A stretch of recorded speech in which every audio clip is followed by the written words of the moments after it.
So every opportunity is the difference between revenue or no revenue, staying in business and not being in business. And I think that having all this recurring revenue can make us numb to the fact of what is the real cost of losing 1 or 2 leads a month that we could have otherwise closed.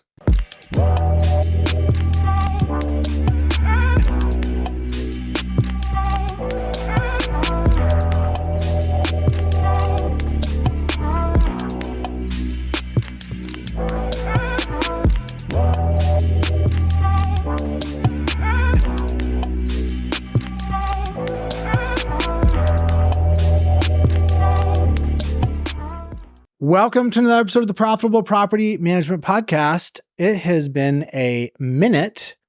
Jeremy, I'm just going to start off mentioning to the audience that it has been a number of weeks now, months now, since we've actually released an episode, and I've just taken a break. I've been a little creatively fatigued, and it happened to be in 100 episode increment, which is the same increment that I took a break after the first 100 episodes. For me, this is creative outlet, creative expression is a really big part of the joy that I get out of doing this. And so rather than forcing it, I've chosen to just take a break for a minute. However, when inspiration does strike, I'm all here to jump all over it. My good friend Jeremy happened to be in Austin, and it just made sense to jump in the studio and have some back and forth. Jeremy, what are you doing in town? I'm excited to be here for our company retreat. So RentScale is having a summer retreat, and we've got the whole company coming out. We've got a sweet little mansion out in Barton Springs, just outside of Austin on 33 acres. We're going to bring the team here. We're doing our leadership meeting. We're going to cover everything, all the goals, kind of the halfway. It's like halftime for the year, right? We're here just after July 4th. Obviously why we're in t-shirts, because it's about 148 degrees outside. And we're just going to kind of do the halftime for the year, make sure that everything's going good, have a lot of fun. Got a private chef coming in, doing yoga together, team building, as you are so good at. And you've taught me very well, very much in the spirit of LeadSimple. And then we're looking for locations to host our signature event this December, which will also be in Austin, Sales Mastery Live. So we've outgrown the space we had last year, had an amazing event on the heels of LeadSimple University last year, but that space only would hold around 80, 90 people, and we blew right through that. So we need to find a new space. So it's going to be a busy week. And of course, I flew in a day early because I said, hey, you haven't released a podcast in a while. Let me come hang out. We'll go get a great lunch and jump on a podcast, and here we are. I love that you're doing some scouting here. We've secured our venue for LSU later in the year. Super excited about that event. We've got some new stuff in the works. There's obviously a lot of natural synergy between these two events. For those that don't know, what's the basic breakdown of what happens at Sales Mastery Live? So Sales Mastery Live, I believe, is the premier event for property management, sales professionals, and executives who really want to focus on growing their company through client acquisition.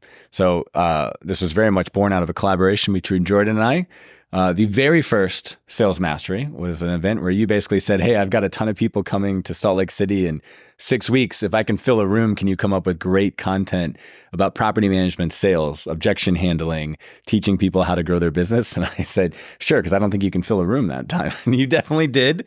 And we had an amazing event. And I really think a legacy was born. This will be our 7th Sales Mastery, which is amazing. That's incredible. I know. We were doing them twice a year until the pandemic hit, and then we had to take a year off. Now we've figured out we want to do it once a year. We want to do it in December because we want to send people home with a playbook and a plan for the next year. So it's a one-day event completely focused on sales and marketing for residential property managers. You and I were talking over lunch about this dynamic where my interests vary over time. In large part, they're a reflection of my experiences. There are certain conversations that I've had and I almost feel are kind of complete for me. One of those that comes to mind is around the sales and marketing function within a PM business. How to hire a salesperson, how to scale, how to onboard, training, lead generation. These are conversations I spent a lot of time on at a certain point of my career.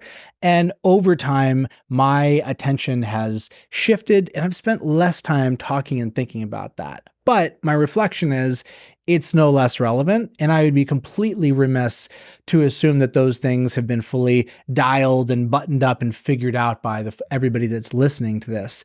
I'd love to go back to some of the basics, starting off with the probably one of the most quintessential questions, which is how to hire a salesperson, how to hire my first salesperson.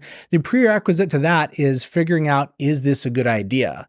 My question to you is, how do you know you're ready to actually make that first sales hire? Well, it's a tough one to know if you're ready, because I think a lot of people, when they hear that question, they think that there's some magical mark. And, we obviously have a great history with our good friends at Profit Coach, which is looking at every business decision from the side of, are you ready for it? From a, can you support this financially? Have you reached the level? And I think that it's easy to get locked into that kind of black and white thinking. The thing to think about hiring a salesperson is it's the only position that most of our clients are going to hire that's going to grow the pie rather than carving up the pie. So a lot of people, they'd ask that question, am I ready for it? They're going to think, okay, if I hire this person, I'm basically just offloading an amount of work that I'm already doing. Can I afford to do that? For most of our clients, this is a set of activities and outcomes that they're not even doing, or they're not doing very well. So you're actually building in, new functionality in your business for most property managers, most small business owners in general, when they're hiring their first-time salesperson. So the question, or the ideas or the objectives to think about if you're ready for it is, do you have a product that you can scale? Do you know who your client is? Do you know what you'll say to somebody if they're looking at you, asking you, why should I hire your company instead of somebody else's? Can you articulate the vision for your product and the value that you create? And if you can, and if you think somebody with more time and more energy and more skills would be able to take those resources and actually grow your business, then I think you're ready. So it's a much different way to look at it that I think is better. The axiom that comes up for me is, do you have existing lead flow, or are you needing this person to create those leads? Really two different situations. When you think about the skill makeup for who you might hire between two companies, one company has minimal lead flow, and this salesperson is needing to actually go out there and do demand generation, versus somebody that is just capturing and needs to efficiently close the demand that's already coming in. What comes up for you in the difference in temperament or approach in hiring in those two circumstances? Well, it's a great point. And yes, there's definitely companies out there who are blessed with lead flow. These are the companies that have probably been around for a little while. They've probably got excellent search engine optimization ranking, good reviews, great referrals, reputation. And honestly, for them, their biggest liability when it comes to sales and marketing is availability. So they don't have somebody to answer the phone and to follow up. And that's a really specific use case, which I love. And for a lot of those people, it's about having somebody who will follow up. I think that one of the biggest misunderstandings is that every deal is going to close on the first call. Somebody's going to call in and some perfect person is going to speak the right words and you're going to say the right things and they're just going to follow over you and buy. When in reality, we know that's not the case. You may be the first call they made and they may be very, very stern in intention to talk to 4 or 5 people. And it's going to be the person who follows up and who actually listened to that person and understands, why are they going to buy from me? And they're actually following up and creating a relationship with that person that's going to go steal that opportunity out of the marketplace from the other 3 or 4 people that they called. So you're going to want to think about somebody who is tenacious, somebody who's going to follow a process and be very consistent with following everything all the way through a T. They're going to be patient, but they're also going to be aggressive, and they're going to make sure that they are using their leadership abilities to inflict change and actually create that. And I think that's an amazing opportunity. I mean, if you are in that situation and you're listening to this right now and you don't have the best salesperson you can possibly have, you're pretty much letting money fly out the door, right? On the flip side, a lot of people call and say, I've kind of bootstrapped this thing. For me, the problem isn't converting the people I talk to. It's that I don't have enough people to talk to. There's not enough opportunity for me to grow this company. And that's a very fragile, dangerous spot. You know, as a business, you want to get to a minimum level of activity. So you've always got deal flow coming through the door. And for that person, that is really, I believe, where the term business development representative or business development manager came from, because you're actually developing business. You're not just closing the leads you get. Mm-hmm. Big difference. Big difference. Yeah. So a business development manager, or anybody in biz dev is going to have to be hyper organized because they're going to need to still do everything we just said with the first person. They still have to follow up. They still have to make sure that they're following through on the few opportunities that they are getting. But meanwhile, they need to be planting seeds and doing outreach, working with people, creating referrals, following through. And particularly, they might even need to be very aggressive in doing proactive prospecting, where they're actually reaching out to people, building a list, putting them on their email list, following up with them, talking to investors who have not necessarily shown any interest in hiring a property manager, but you know who they are. And there's a lot of easy ways to do this. I don't want to get too in the weeds, but you know they have property in your market. It looks like a good property. It looks like a good owner. And you're going to use education and you're going to use follow-up, either automated through LeadSimple or semi-automated. You're also going to be educating them, maybe inviting them to events or educating them and teaching them on how to or why their life will be better with a property manager. And then you're there to capture that opportunity that you've matured and nurtured. So a little different. One is going to have to be a little more aggressive. The other one's going to have to be a little more patient. To me, these are really different scenarios. In fact, they're different enough that what's common in the SaaS world and what we do at our company, LeadSimple, is that there's actually different roles. We have one role doing outbound, doing demand generation. We have another role doing the closing process. They're primarily working on everything that starts after the appointment. An appointment is set. In our conversations in the past, I've seen two things. Number one, the distinction that I'm describing of having an outbound BDR versus a down funnel AE, account executive, that's less common in property management world. And I've seen you push AEs to get comfortable doing some level of outbound prospecting.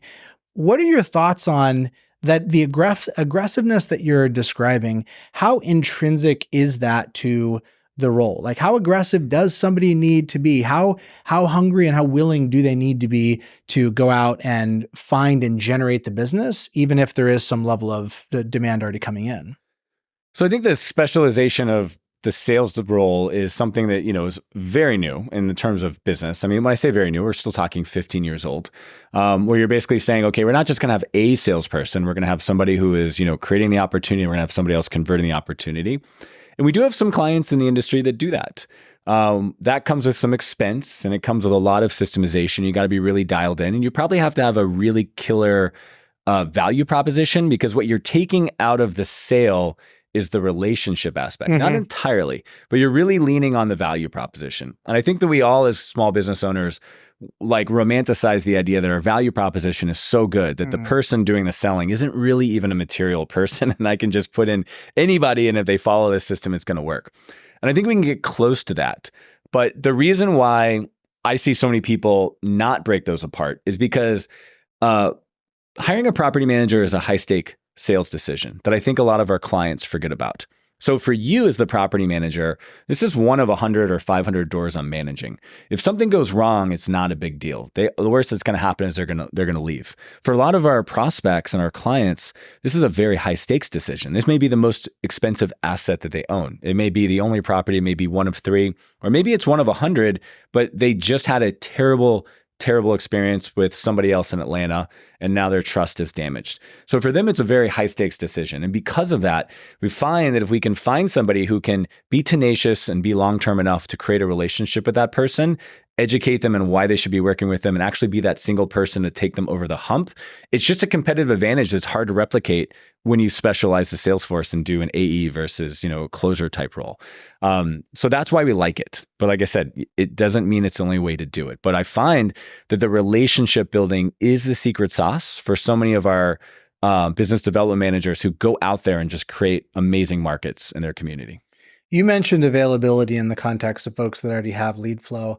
My observation is that all these years later, the number one factor driving availability is just picking up the phone. Yes. I don't know that that will ever stop being relevant and stop being like a primarily determinative outcome for folks. And one of the things that informs that is having folks that do outbound sales and hearing for them just how difficult it is to actually get in touch with a residential property manager. And anecdotally, we know that's true, right? I mean, there have been moments where you and I, for various circumstances, have literally just started dialing people to see who can pick up the phone, and it can be challenging.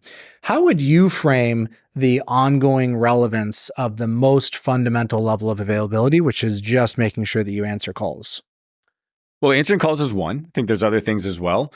I don't think enough property managers have a staffed and serviceable chat on their website, which, as you and I know, is a very normal thing in other service businesses. You look for a plumber or for an HVAC, which is a very high ticket item in your market. You're probably going to find all kinds of marketing sophistication that, for whatever reason, property managers just don't think is applicable to them. And so answering the phone is almost like a basic, but there's more that we can do, as you know. Obviously, LeadSimple has really helped property managers use text, which is really important, right? But there's so many people that can't even use chat. So here's what I think is happening, Jordan, is there's two sides to every property management business. We have the tenant management side, and then we have the owner marketing and servicing side. On managing tenants, phone calls are expensive and they can be overwhelming. We build our businesses that we don't need to take a live phone call because we have a process. You need to submit a ticket, and then there's an ETA. There's a 1 to 3 day turnaround for that. And we follow processes. And we are bathed in this idea. Like, we're walking around completely programmed that everything is not an emergency. It's a process. And that is a great way to run the operations side of your business. Unfortunately, that thinking is so strong and pervasive, it then whitewashes all of your sales and marketing. And now you start thinking, well, there's no reason to answer a phone call when it's an owner calling in who may want to be doing business with us. For all we know, that owner may be leaving on a 2-week trip overseas tomorrow morning, and they have the next 3 hours to make this decision. It truly is an emergency if you want that business. So I think what happens is that we are using the tenant and the operation side of our business to basically distort all of the fundamentals of sales and marketing, which, if you look at any other business out there, if you and I went and spent an hour at a really successful HVAC company or plumbing company down the street, I bet you there'd be people staring at the phones. And if one phone didn't ring, it would get routed to 3 other phones, and there'd be live chat and they'd be texting, because that's the lifeblood of their business. Everything, they don't have. It's not recurring. Exactly. They don't have that double-edged sword of recurring revenue. So every opportunity is the difference between revenue or no revenue, staying in business and not being in business. And I think that having all this recurring revenue can make us numb to the fact of what is the real cost of losing 1 or 2 leads a month that we could have otherwise closed. That's my money clip for this episode. When we edit it after the fact, we're just going to play that. I love the connection that you just drove. I've always said the recurring revenue is the blessing and cursing of this industry. You're bringing it down to the ground level. The cadence, the pace, the temperament, the style that happens on ops is so different than what you would expect in a traditional, highly competitive sales and marketing environment. That shows up in some obvious examples. Like, for example, thinking about pay per lead. Pay per lead tends to be so disappointing to folks because what they find out is those leads are getting routed to 5 other providers. If you don't call them back immediately, you're not even remotely being considered in the conversation. And something about that feels jarring. Something about that feels off. And it really is the juxtaposition between that versus the rest of the operational cadence, and probably the conflation between the operational cadence and the lifestyle goals of the owner, and at least in some cases, which is not wanting to answer calls at 8 p.m., which is not wanting to have to call people back at your beck and call. But really what you're highlighting, it's a great example of something that is less mechanical and more just like intention, motivation oriented. How aggressive do you want to be? Exactly. And let me add to that it's easy to overlook, because if you ignore calls and complaints or requests from your tenants or from your owners, you will be in pain. Your business will be broken and you will see it immediately. Thank you. If you ignore leads and marketing and nobody thinks about it, you won't know it for 6 months. You'll just wonder why you're not growing. It's just, there's just no pain immediately from not doing that. So that's the other thing. If you're trying to grow a business, you've had many businesses. I have. There's always something that needs our attention. So one of my mentors, who you know, Jack Daly, he says it's pretty simple. The reason the businesses don't grow is because they prioritize the urgent at the expense of the important. They never get around to the important stuff. And again, very much in the nature of property management, there's so much that's urgent. It's so easy to justify why nobody's ever getting around to the important stuff. This is a great segue to goal setting. We were talking at lunch about the difference between having a best effort culture, which is to say you work hard, you care, you go out there and you do a great job, and you leave it all on the field and whatever happens, happens, versus target setting, goal planning that is immovable. This is the target. We will do this. Everything is movable other than this target. Completely different way to run the company. And there is no right, there is no wrong here, but it points to the difference around and related to intention. For most folks that are doing targeting and goal setting, when you're having these conversations, how are you framing that conversation, and how much conviction do people typically have, and what do you see happening when the target starts to slip? What is the typical reaction that you see? Well, I think I want to back up even more, because I mean, this is a big part of what we help our clients with is start to have targets on the sales side. I'm assuming there are targets. I'm just going to back up even more and just say, if you don't have any targets, that's okay. I mean, that's just what 90% of the clients that come to us, we say we need to set a quarterly goal, and it's the first time they've ever heard this before. And they said, well, I just thought sales, they just kind of happen. Like they're organic. That's what they love to use, that word. They're organic. Like, the market is the market. Do good work. People come. People come. I don't know. Maybe I'll get 4 deals. Maybe I'll get 14 deals. It's out of my. Know? Who can know? Exactly. Poof, poof. What is the, it's magic. So that is really it. And that's okay, because that is the journey of a business owner. Mm-hmm. Right? I think that there is times, I'm not saying this dismissive way. I'm saying it, very cutesy. Because I did this for the first half of my career. This is how I ran my business. Some people never stop doing it. I'll be honest with you. Some people grow their whole company and never stop doing this. There's benefits. One of the benefits is you avoid the possibility of failure. If you don't call your never shot, miss your you goal. can't fail. Exactly. They have 100% success rate. Non-failure rate. Yes, exactly. I don't know if it's success. Quarter after quarter. Undefeated. So yes. So I obviously say, and you and I have talked a lot about this. This is a muscle that people develop. So you are very sophisticated at this, and you have a very mature business. And so you should be rigid and absolutely inflexible with your goals. But that can be overwhelming to somebody who's never had one. Totally. So I always say, look, your first forecast is going to suck. Mm-hmm. Like, just do a quarterly forecast. Don't try to do the whole year. Let's just get a quarter. I love that. And you're going to miss it. But it's like the scientific method, right? You can just run experiments, but the very nature of what I learned in 7th grade science was you predict what you're going to do so that you know if it worked or not. And then you reflect and you say, well, why did it not work? What was wrong with my thinking? And that's the most important thing when you do your forecasting is make a bet. We believe this is going to happen. Mm-hmm. And then if it doesn't, because it won't the first time, why did it not happen? Like that's the underlying, iceberg that nobody's talking about, right? So get good at forecasting. After a year of doing quarterly forecasts, you'll be surprised at what you've learned, and you'll be surprised at how good you're doing at these forecasting. So that wasn't exactly the question you asked, but I'd be remiss not to say that. So guys, forecasting is like building muscle. It's like learning a new skill. You're going to be very awkward, and you're just going to have to get through it. And you're going to have to manage the damage that you're telling your team, these are the targets, and then you're not hitting the targets. And you're like, well, why? And then they're going to see you get better. And people are going to watch that magic happen, and they're going to be like, whoa, we're getting better. And that builds confidence. I'm just going to say that muscle building, people have a comprehension for that flavor of working out and muscle building on the operational side.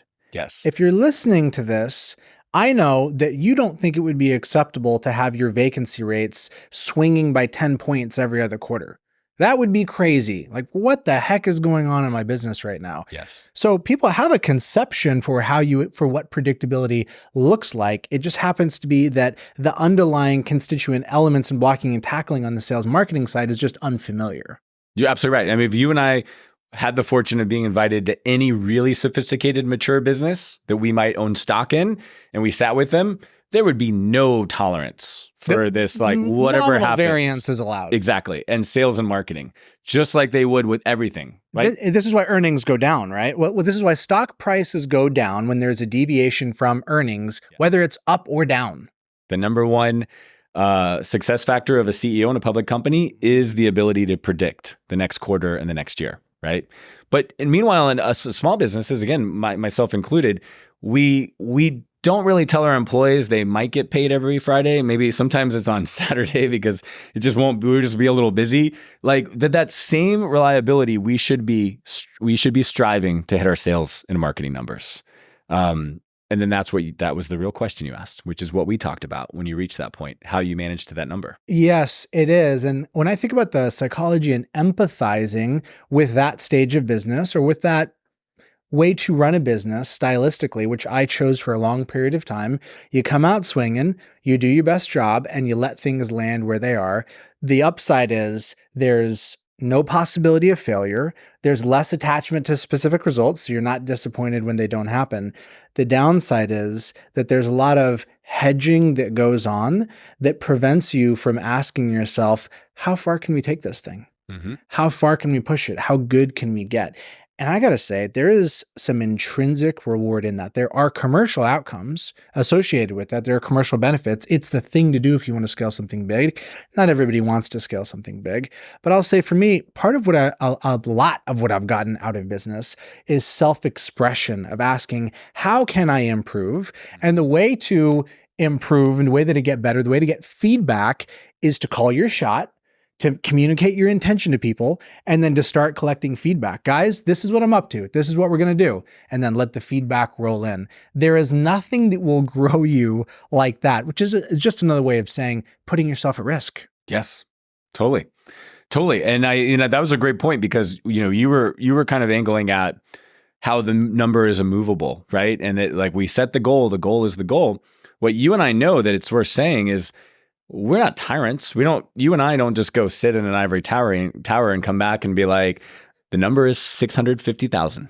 And we like the team collectively works on the number based on data, based on that muscle we talked about, based on market factors. And we write it down, which is the thesis. Then the number becomes immovable, but it's got to be bought into by the people that are going to help make that number happen. So I think that's worth bringing up. Supported versus unsupported goal. Yeah. A high integrity versus a low integrity commitment. My job as the leader is to look at the plan that was put together mostly by other people, and to ask myself, to beat on that thing and to ask myself, is this high integrity? If I sign up the business for a crazy goal and then just start running it super hot, high churn, people are quitting, that's not a good idea. That's not useful. Your job as the leader is to really scrutinize the plan and to ask, like, is this actually going to bear up under scrutiny? Now, you can overcorrect by hedging to such a degree that you've beat all the ambition out of it. And that's leadership, and that's something that takes years, and that's why you got to screw it up a number of times before getting better. This forecasting conversation, it assumes that you have salespeople. It assumes that you have a growth motion. You have a go-to-market motion of some kind, some repeatable, sustainable sales marketing activity that you have going on. For folks that have hired a salesperson and they're trying to figure out how to manage that arm of the business, they're already managing leasing agents, they're already managing some maintenance coordinators, et cetera. How would you encourage them how to think about managing a salesperson for the first time? The conversation, the language, the temperament of this department, it's all different. What do you typically see people go through in that learning curve of managing their first salesperson effectively?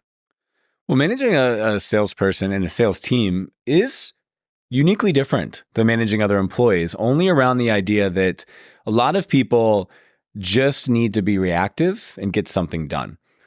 Many other roles like project management or other department like product development, like you have in your company, a lot of small businesses don't have product development. A salesperson and a sales team is a productive role, meaning they have, let's say, a whole quarter or a month to accomplish a goal. So they have to show up and manage themselves in a way to accomplish that goal.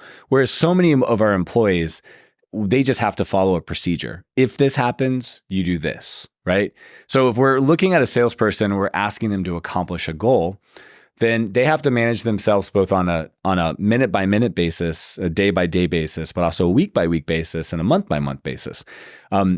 Unfortunately, there's this messy thing where people that call you on Tuesday don't buy on Tuesday. They might not decide to buy until Thursday or next Tuesday or next quarter. And you've got to juggle that and you've got to manage that. And so I just lay some of these basic examples out to create some empathy for anybody who's hiring this role how different it's going to be from the other people that they manage, right? There is no your inbox is done for the day, you're done, you've automatically accomplished your goals. That is so tidy and it is so nice and it is so far from reality from what most salespeople have to deal with, right? They're closing loops while they're managing a million open loops, and if they're really successful, they're opening new loops every single day. So there's a lot there. So I want to make sure people have empathy for that. And to do that, we need structure, we need rhythm. And the faster you want to grow, the faster you want to pulse. Unfortunately, the default for most people is I have a quarterly goal. I'll check in with you at the end of the quarter and see if you hit it. That's about how fast they pulse. If you're a little ambitious, you might say, I'll check in with you monthly. If you're really an overachiever, you might be like, I'll check in with you weekly. But you can pulse as fast as you want. I mean, we pulse with I have a beginning and an end of the day huddle with our salespeople now, every day. So we know exactly how did you start your day? What was your intention? And then the most they can get off course is one day. And then we collect feedback at the end of the day and we adjust if we need to for tomorrow. So for our clients, we're helping them do that weekly. So we're obviously very aggressive on our sales side. Now, I have done work with call centers, Jordan, where they have so much money at stake, they huddle hourly. I mean, they literally know by 9 a.m. we should have this much money sold. And if we're off, we need to make major changes by 10 a.m. They don't wait till the end of the day. So it depends how fast you want to grow. But the more often you're meeting and you're looking at your goals and you're making sure that you're doing the work, it's as simple as that. There's a million other things you can do, but if you're not pulsing at the right rhythm, nothing else is going to matter. That was exactly what I needed to hear today. Something that basic. The faster you want to grow, the more frequently you should pulse. And the pulse is just looking at it, just inspecting. Yeah. What happened? What did we think was going to happen? What did we ask to happen? What actually happened? The faster you tighten that up, the faster things get better. It's the increment of improvement. Yes. When you think about the pulse on ops versus on sales and marketing, is your intuition that the frequency should differ? I do. 100%. For the reason that let me say, overall, I'm being super broad. If you're trying to fix a problem and you're firefighting and you're trying to make change Faster, you might do it faster. But like for the reason I said, if the ops role that you're managing is just when this happens, you do this, or you need this much productivity done, it's easier for people to manage that. There's less complexity and there's less decision making. Everything I laid out about selling, if you're prospecting, if you're closing, if you're following up, these are wildly dramatic tasks, right? So the work is all over the place. And that's why I think that the inspection rate should be a little faster. Okay, so you're saying there's less variability. Back to the distinction that we drew earlier between demand generation versus demand capture, demand closing, that also to me is a huge step up. It's a quantum leap in the level of variability in tasks between you got a ton of leads, you got 4 demos a day, you need to get on the phone, do the demo, follow up, close. That is meaningfully more discrete to me than outbound. Outbound truly, the demand gen top of the funnel, that truly is the Wild West. You could do it 50 different ways, depending any given way that you do choose to do it is going to vary by channel, vary by style. It's extremely pragmatic and open-ended. So the pulse thing that you're talking about, when I think about what that applies to my business, and I think about the areas that are more dialed versus those that are less, I'm like inventorying right now in my head. Where do I want to pulse faster? And it definitely is not even by department. It's just what you said, the stuff that's more on fire, the stuff that's not working, just look at it more often, just have more conversations. It's one of those few oversimplifications that is fair. That more or less works. Just inspect more and results will improve. It's a tool in the toolbox that is just so obvious that isn't used enough. Like you just said, if you and I got hired by a cousin who's like, my business is in trouble. Can you come over here and do it? I mean, that's what you just laid out the turnaround formula. When you watch like Marcus Lemonis, that's what he's doing. He's like, what's in trouble? How do I instill change? And I think that instilling change can be seductive to say, you're doing it wrong, and I'm going to tell you how to do it right, and then you're going to do it. But in reality and in practice, we know that doesn't work, right? We need to set up markers. People like when there's scoreboards. People like when there's results. People like when their work is noticed. People hate when they're accountable and they don't have the work done, right? It's very simple. I really think, I learned this from my entrepreneur group, but the very first time I heard this was Malcolm Gladwell's tipping point. And he talked about how Giuliani in New York City turned around crime, and it was all about accountability, like the broken window complex. He's like, if we clean up the broken windows, then people won't think it's okay to mug people.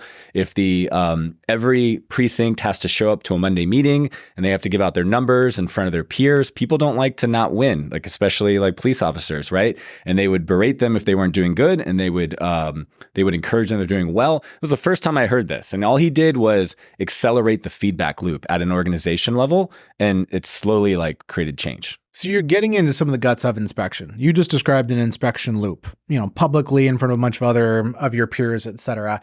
When I think about what happens in that inspection moment, I think about the conversations that I'm having. We talked on the way here about the quality of those interactions and how you hold yourself as a leader. And the specific thing that we identified was there will be moments where people will articulate that thing you asked me to do, I didn't do. And you might expect that posture would be like, I'm sorry, I messed up. But frequently, it's actually a different posture that's like, I didn't do that thing you asked me to do. And now I'm going to see if I can make you okay with that. Mm-hmm. I'm going to see if I can sell that to you. I'm going to attempt to sell my non-compliance to you. I've experienced that a number of times in my career. And in that moment, you define the quality and caliber of your leadership. You get to ask, how important is my vision? Do I want to stick to it? Am I willing to compromise? Which is not the same thing as being a tyrant. There are moments where the facts might change and you have to call an audible. You realize that for whatever reason, the expectations need to adjust, but more often than not, in those moments, you just decide how committed you are to the vision. Yeah. What is that like for you? And what encouragement would you have for folks specifically in doing that with a salesperson, knowing that there are so many excuses for why the thing just didn't happen? There are so many reasons why things don't work out. It is a very messy business. So that comes all the way back down to, setting your goals. I mean, we have a material problem if people are saying, I have 3 at-bats and my goal is 3, and I'm just assuming I'm going to get 100% close rate all the time. We already know you're set up for failure. And I start with that because it's a great example. Because if you show up 5 days in a row or 5 sales meetings in a row, and that's the pattern is like, I didn't get my 3 deals, and you're just like, well, how many opportunities did you have? And they're like 3. And if that pattern's happening over and over again, it's our job to communicate to them that their expectation was already unrealistic, right? The only way to get 3 deals might be to get nine opportunities, right? And so it's our job to help them see why they're not succeeding. And it's their job to also try to understand why they're not succeeding and to be open to whatever it takes to hit that goal. As we were talking about, what's frustrating is when somebody's not hitting the goal, but they're spending their effort renegotiating the goal or stressing the goal and saying why it's not possible. But that's okay. If they say it's not possible because they haven't hit the 3 deals 5 times in a row, then they should be open to you saying to them, well, 100% close rate has never happened here before. So you would be the first person to ever hit that by like a magnitude of like 40% conversion rate. So then they're like, okay. And do they change their behavior? And do they find a way to get the 9 opportunities to close the 3 deals? Or do they keep coming and saying, 9 deals is impossible, right? And how much effort are they putting into finding the 9 deals versus how much effort are they putting into convincing you that the 9 deals isn't possible? It's probably, a subtle shift, but I think anybody who's had an employee like that has really experienced that. So, you have a lot of great thoughts on this that I don't want to steal, but, we're talking about what's their intention, what's their commitment to the goal. And I'm just thinking about where everybody's putting an effort. It takes just as much effort to go to a sales meeting and not have hit your goal as it does to get the goal hit, right? So it's like, where are they spending their time? Are they politicking or are they executing and are they asking for questions? And it's our job as managers to help them hit that goal, unless they're a senior leader who's, empowered to do that, we either need to have the experience or we need to be finding the experiences, which is, why a RentScale exists and a profit coach and all these other people. We're there to help you guys when you don't have the answers to those questions. But I love your language on this and what you were thinking. And you're absolutely right. I mean, it is big boy business club to basically say the goal is the goal. And just because you're my sales rep and you can't hit it means that you have to be my sales rep, right? So as you were kind of suggesting, are you more committed to the employee or are you more committed to the goal? You should be very committed to your employees hitting their goal. But at some point, if they're not able to hit it, something has to change, right? And it may not be the employee. That's just an easy way to say it. But that shows the high stakes of like big boy business club, like as you were saying. Yeah, this specific dynamic of somebody bringing to you the fact that it's not going to work, that is, and attempting to sell you on that point of view, there's a really specific thing that's happening there. And that is they don't believe, they don't see and think that it's possible. And so if you can be sold and persuaded on that, the goal has effectively collapsed. The goal is useless without folks that actually can believe. We were talking over lunch about finding out when you're asking somebody to do something that they fundamentally don't want to do. And it's really tough to figure out the nuance here because in general, people do want a good job. They want to please you, et cetera. But I found at a number of points in my career that come to find out, this was a talented, hardworking, capable individual that had the hard skills, and yet it didn't work out. Frequently what I find was I'm asking them to do something that they just don't want to do, which is really counterintuitive. And it sounds kind of judgy, even as I'm saying it coming out of my mouth.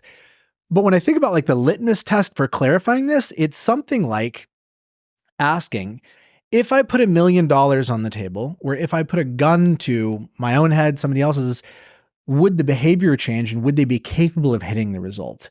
And if the answer is yes, what that tells us is that the gap was intention. What was this person actually trying to do? And an intention gap cannot be fixed with better training or better programs or tips or coaching or advice. Intention is personal. Yes. It's really this question of intrinsic versus extrinsic. I am all for the best training possible. And I am all for the best quality of setup and tooling, et cetera. But on some level, for somebody to really be great, the incentive has to be intrinsic. How do you think about that? You've coached, surely, I mean, it's hundreds at this point of salespeople at this point. Sure. How do you think about intrinsic versus extrinsic motivation? Well, I'm going to say a number of things here of why I think this is so important that you may or not were expecting for me to say, but this is why it's important for us to grow our business. Because the bigger our businesses are, the more seats on the bus there are for our people. The taller the ladder. Taller the ladder, and just the more variety of the jobs to be done. Unfortunately, as small business owners, when we go from being an employee to the business owner, when we were the employee, we're just like, Todd's either a good employee or a bad employee. Jane's either good for the company or bad for the company. Binary. It's binary, and it's just the person. But as you become a business, you realize Todd can be the best person ever, but you can't turn a lawyer into a firefighter. I mean, like as you said, the gun to your head, if your baby is in a burning building, anybody will run in and get it. Meanwhile, there are people that wake up every day that enjoy running into burning buildings. Like, and maybe it's not you and I. That's the firefighter. You know what I mean? It ain't me. It ain't me. Yeah. So that's what I'm saying is that, you know, it's so it's such a fundamental shift, and it's said so much that it's cliche, and people listening to this right now are going to say, I get that, but they're not going to do it. You have to, when you design a business, you design a role and you ruthlessly find the right person for that role. This is why RentScale has the sales role figured out, and we show up and we say, this is the role. This is what successful people do. Now let us help you, or you find somebody to do this role. Unfortunately, the material instinct is to say, well, I got Jordan on my team. He can do sales, right? Jordan, what do you think sales should look like? How would you do sales if you did sales, right? And even if you hire RentScale and you have Jordan and I tell you what to do, you're still going to be like, yeah, but Jordan only likes to do half of that. So let me just change the role. It's just impulse. It's weak. Convenience. It's convenience. It's conflict averse, as we were talking about. And unfortunately, it's so subtle. It's so easy to do, but I think it's so dangerous. So any role, and not just sales, but I think the parallel is just so powerful, especially in sales, because it takes very specific things to create stuff. Sales is a creative role, right? We're not just fixing things. We're not just order taking. If we're really building a sales department, we are creating market, right? That takes work, you know? And if you have somebody who doesn't want to run into the burning building to save other people's babies, they won't do it. They'll find reasons why it's too dangerous to run in the building, or it was too late and the fire was overheat, or the baby probably wasn't still alive anyway, so I didn't go in. They will find reasons why they can't do it. But if you find someone who just wants to show up and do that work, you got your person. Man, I love this parallel, because when you think about that specific example that you highlighted, what would it take for you and I to recruit a consistent group of people that want to run into buildings that are on fire? I wouldn't have any reason to think I'm good at that. I don't know much about that. I don't want to do it personally. Doesn't feel like I'd be successful. The firefighting community, firefighting schools consistently produce that outcome. It is advertised as such. As a firefighter, you understand you will be running into a burning building. Mm-hmm. Whereas in many other roles, the parameters of what's really required, outbound is a great example. Outbound sales has a very high turnover rate, and it's just understood. A third of the people, realistically, I'd say more like 70% of the people that come into this role are not going to end up working out. They won't be there 6 months later. Of course, you'd love to get it to, improve that, but those are the basic parameters. Now, why is that? For a lot of folks, it's because understanding of what's really required to be successful in that role, it just isn't obvious. And I think sales is probably the be all end all of that. I mean, when people have an intuition about sales that is so different than other discrete activities. My intuition about what it's like to be a pilot is, it's poorly informed, but it also seems like something really specific. Like being a pilot, what's required seems like it has a very discrete set of activities, whereas it's easy to generalize about sales. What is sales? You're talking to people. You're good with people, right? I'm great with people. I think it's so misunderstood. I really do. I think it's so misunderstood. And in fact, unfortunately, I think it perpetuates, the habits are so strong, or the misnomers are so strong that it perpetuates it, and then it attracts more of the wrong people. Why wouldn't my cousin be able to do this? Exactly. You got the gift of gab. I love that one. You got the gift of gab. So then you got to be great at sales, Well, yeah, maybe the gift of gab allows you to walk into a networking room and actually talk to people and enjoy it. But I don't know. I've been talked out of sales by some gabby salespeople many times in my life. I really have. They just kept gabbing, and that gift got them not my business, and I moved on. So someone to close a sale needs a different mentality than that. Yeah, I mean, I'm thinking about Chet Holmes, and I'm thinking about stubborn, pig-headed discipline. Yes. When you have a function that is well-defined, and you add stubborn, pig-headed discipline into it, you get success. When you have a function that is not well-defined, you're more disposed to lean on personality and hope, and the stubborn pig-headedness might just not work. They may be stubbornly doing things that don't work. Doing the wrong things. So it takes both the commitment and the systems. When you marry that, that's where success comes from. Fair? 100%. Yes. Doing the right things with tenacity is as simple as it is. Just got to know the right things to do. And as you pointed out, self-discipline is only going to get you so far if you hate doing what you're doing, like we used with the firefighters.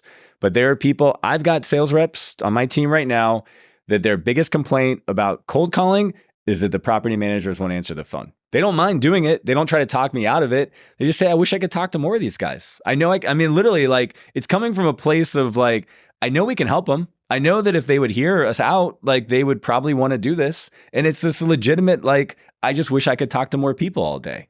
And we all know people like that. And we all know people who would hate that job. So it's as simple as that. When I think about you specifically, I think about optimism. I had some moments working with you where, I'm thinking about COVID. Yeah, we had some moments. We had some moments working together. I'm thinking about COVID. Oh, yes. 2020, yes. Plane crash. That wasn't a great moment in my life.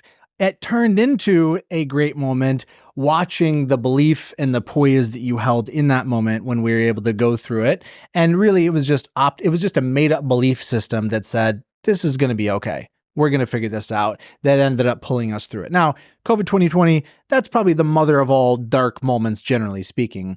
But in every business owner's progress throughout their career, there's this continual sensation of at times almost feeling like you're playing house.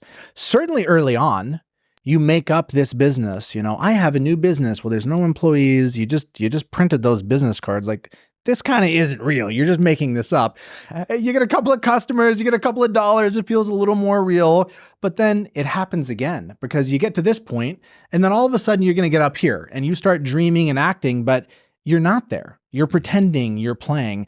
When you think about holding optimism, holding to the vision and choosing to believe with a lack of evidence, really, how do you hold that?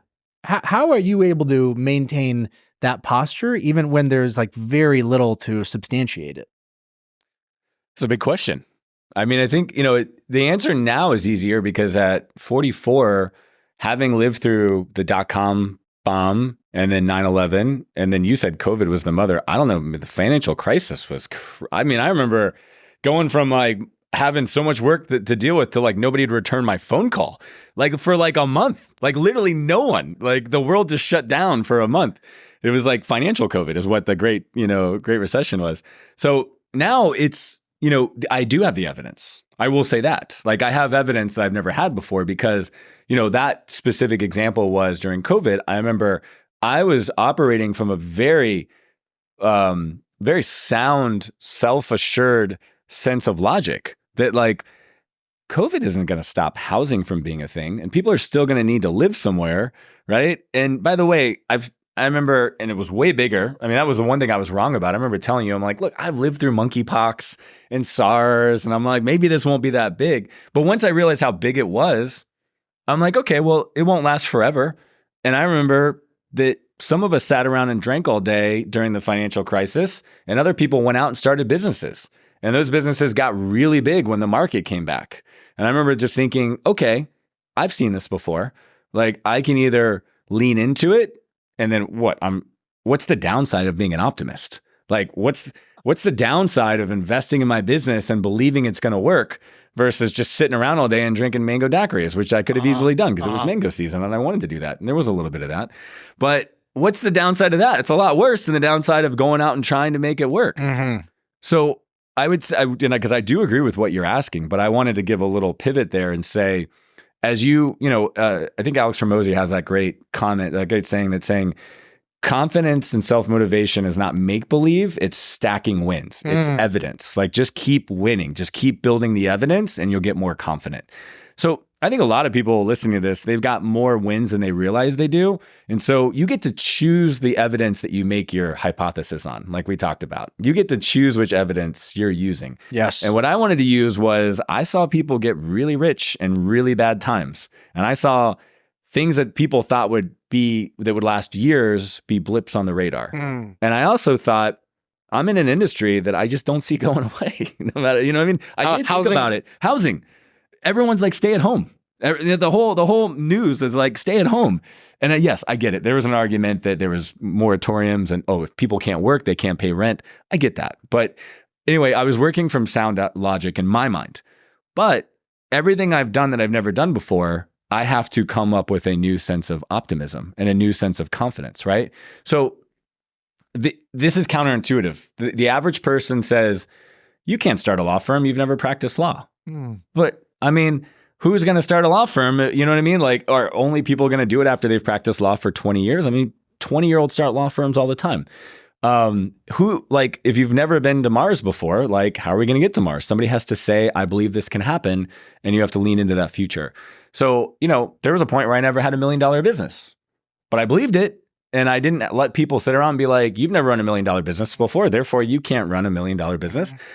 I've never run a $10 million business yet, but that's who I believe I am. And I'm working on the sound logic to believe that. And so I think it's counterintuitive. I think that the commonplace is you got to wait for permission and you should only be doing things you've done before. But this world would be a really boring place if people were only doing things that they did before. There is something perversely attractive about being right about what's wrong. Being right. Yes. About all the things that are messed up, that somehow can feel less risky or like a safer kind of like skepticism. Yes. Even if cynicalism. Even if it doesn't produce what we want, there's some comfort in like, I knew it. I knew things were going to be crap. See? and not fully connecting that my orientation is likely to produce the thing that I'm talking about. What I know is that when I am in low moments, the thing that never fails me is in so much as I'm oriented around the business and what I get out of it being driven by my personal growth, my personal expansion, and kind of thinking about this loop of like, I'm in it for the personal growth. And the more I grow personally, the more the business grows, which is a beautiful loop. Yeah. When I orient that way, and I think about this bad thing or something stressing, something distressing, upsetting happening, it never fails me to remind myself that this is what I've prayed for. Because I don't know about you, but for me, the key input in personal growth has always been challenge. It's always been rigor. I haven't had big personal growth moments that came out of a big success. I've had celebrations, I've had affirmation, confirmation that the hard work pays off. But when I think about where I've really grown, it's been a 2x4 coming right to the side of my head. You are so right. I would just say, I mean, it's all around us. This whole universe that we live in parallels what you just said. If you don't put stress on your body, you will get out of shape, broken bones, right? Like what is the what do you get when your bones osteoporosis? Thank you, osteoporosis. Obviously not the medical term I was thinking of. Yeah, so if you don't put stress on your body, you'll be frail. If you want to grow your muscles, you have to be stressed, right? If you want to lose weight, you have to get your heart rate to a point where you're converting that fat into CO2, right? And it only comes from stress. If you want to learn something, you have to put information into you under a deadline, right? To actually learn that. Like the whole world is built up of growth coming from stress, but yet we walk around seeking comfort and avoiding stress. And our parents give us good advice to not do that because you might get hurt, right? And don't take the dangerous road. So it's so counterintuitive that everything good comes from risk and stress and pushing ourselves and exceeding boundaries. Yet all of the wisdom is avoiding that, which is crazy. There's a great there's a term in Silicon Valley I remember hearing a long time ago, and it was cynics get to be right, but optimists get to be rich. Because they're constantly doing things that everybody thinks are impossible. That's a great place to end it, man.